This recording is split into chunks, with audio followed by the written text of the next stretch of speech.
Hey everyone, thanks so much for joining us for this devotional. Just a few minutes together this evening. We'll sing some songs, and I want to share just a couple comments before we sing those songs. I hope you're doing well, that you've had a good Sunday, a good Lord's Day. I used an expression in the sermon this morning, warts and all. You've heard it before, probably.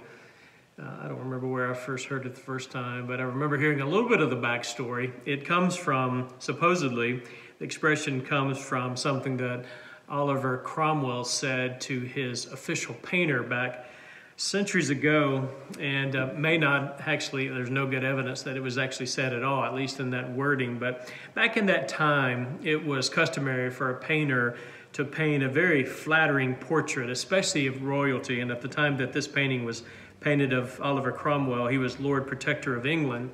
So the painter was Sir Peter Lely, and Lely had also painted a portrait of Charles I and then Charles II, and in those paintings, it completely distorts the appearance of the one he's painting to flatter him.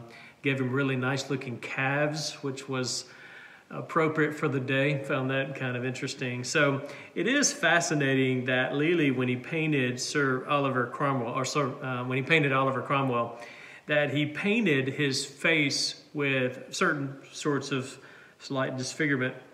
Now, just a quick word about that. It's interesting to me to read a little bit about this, but again, there's no hard evidence that he used the expression warts and all. 100 years after the painting, an historian wrote this. He said, Oliver sat for him, the painter, and while sitting said to him, Mr. Lely, I desire you would use all your skill to paint my picture truly like me and not flatter me at all, but remark all these roughnesses, pimples, warts, and everything as you see me. Otherwise, I will never pay a farthing for it, end quote. So that's 100 years after, and he doesn't use the expression warts and all. But anyway, having said that, pretty cool idea. And apparently, because they actually have a death mask of Cromwell, and it does show the wart. If you Google this, you'll find this online. It does show that he had this wart below his lips, and that was included in the painting that Lely did. So he must have said something to the painter to let him know it's okay. You just paint me as I am, which is a pretty neat idea, especially going against the way it was in this day. Warts and all, warts and all. Bible does that.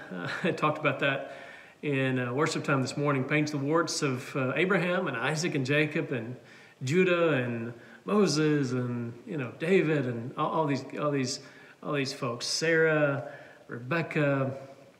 Man, just paints some warts and all. This is how they were.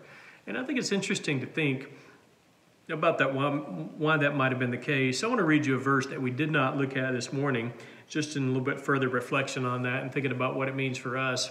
Paul in 2 Corinthians 4, he's doing some defending of the apostles in this book because some of the people at Corinth were making some accusations against him. But in chapter 4, listen to this expression, chapter 4, verse 7.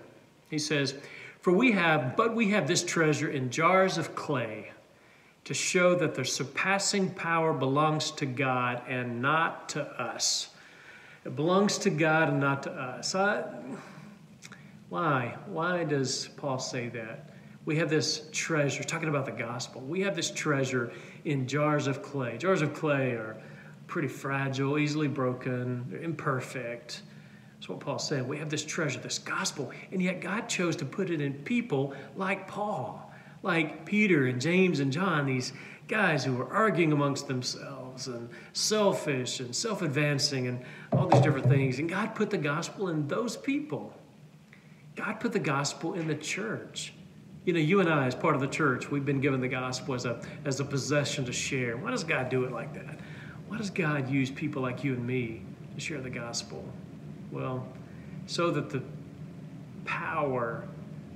glory of the power of God might be pointed toward Him, and so that that what people think of is that the church is not that impressive on a human level, right? But God is. So the people might not give the glory to us. We don't need it. We shouldn't want it. But that they might give the glory to God. Paul says that's why the gospel is put in jars of clay like us. It's so that people would see the glory of God and that God is doing amazing things. And it cannot be because of the great talents of the church, you know? I think that's something to think about. We don't need to be impressive in the eyes of the world. It doesn't take tons of money. It doesn't take tons of talent. In fact, sometimes money and talent and all that stuff kind of gets in the way, because then people will say, well, that's why the church is growing, because they got money or they got talent or they got all this, this snazzy stuff. We want the world to know that the reason the gospel takes hold of human hearts is because it's real and it's true, genuine, not because we've got some sort of slick marketing campaign or we've got this thing figured out from a marketing perspective, a business perspective. The treasure is in jars of clay. Abraham, Isaac, Jacob, Judah, Moses, David, Hannah, Deborah, Sarah, Peter, Paul, James, and John, and you and me. You know, that's pretty cool. And so our conviction, our pledge as Christians ought to be, let's go out there and let's just take this treasure that God has put in us, not in the same way that he put it in the apostles, of course, but he's given it to us. And let's not be afraid to be humans and just to share the gospel and not try to be perfect, not try to act as if we don't have any struggles. I really do appreciate you joining us for this devotional as we're thinking today about these stories that God tells us about these characters in the Bible, and he shows us these people had imperfections, you know, they had problems, and that helps us to see the glory of God even more as he works with people like us to do amazing things in the world. We're going to sing some songs together in just a minute. Let me pray for us first. Father, we thank you so much for a good day. Thank you for letting us worship. Thank you for calling us to be in your family. Thank you that you put the treasure of the gospel in jars of clay, and that we, your imperfect people, can help people to see your perfection and your glory. Please be with everything going on in the world right now, with the virus, with the vaccines, with the political turmoil, with the threat of more violence. We pray for peace. We pray for harmony and unity. And we pray especially that people would look to you for their identity and for their support. We ask this in Jesus' name. Amen. Come set your rule and reign in our hearts again. Increase in us, we pray. Unveil why we're made. Come set our hearts ablaze with hope, like wildfire in our very souls. Holy Spirit, come, invade us now. We are your church. We need your power in us. We seek your kingdom first. We hunger and we thirst. Refuse to waste our lives, for you're our joy and prize. To see the captives' hearts released, the hurt, the sick, the poor at peace. We lay down our lives for heaven's cause. We are your church. We pray, revive this earth. Build your kingdom here. Let the darkness fear. Show your mighty hand.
win this nation back. Change the atmosphere. Build your kingdom here, we pray.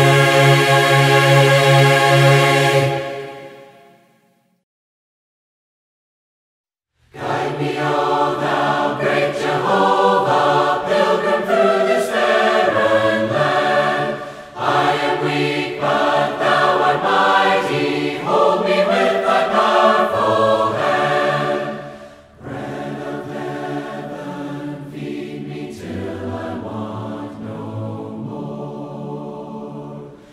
Bread of heaven, feed me till I want no more. Open now the crystal fountain whence the healing waters flow. Let the fiery, cloudy pillar lead me all my journey through. Strong deliverer, be thou still my strength and shield. Strong deliverer, be thou still my strength and shield. When I tread the verge of Jordan, bid my anxious fears subside. Bear me through the swelling current, land me safe on Canaan's side. Songs of praises I will ever give to thee. Songs of praises I will ever give to thee.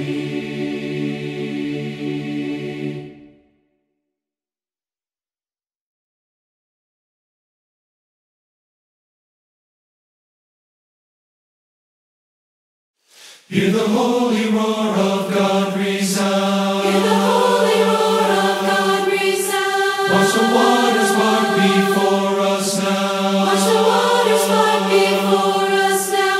Come and see what He has done for us. Tell the world of His great love. Our God is a God who saves. Our God is a God who saves. Let God arise. Let God arise. Our God reigns now and forever. He reigns now and forever. Arise. Let God arise. Our God reigns now and forever. He reigns now and forever. His enemies will run for sure.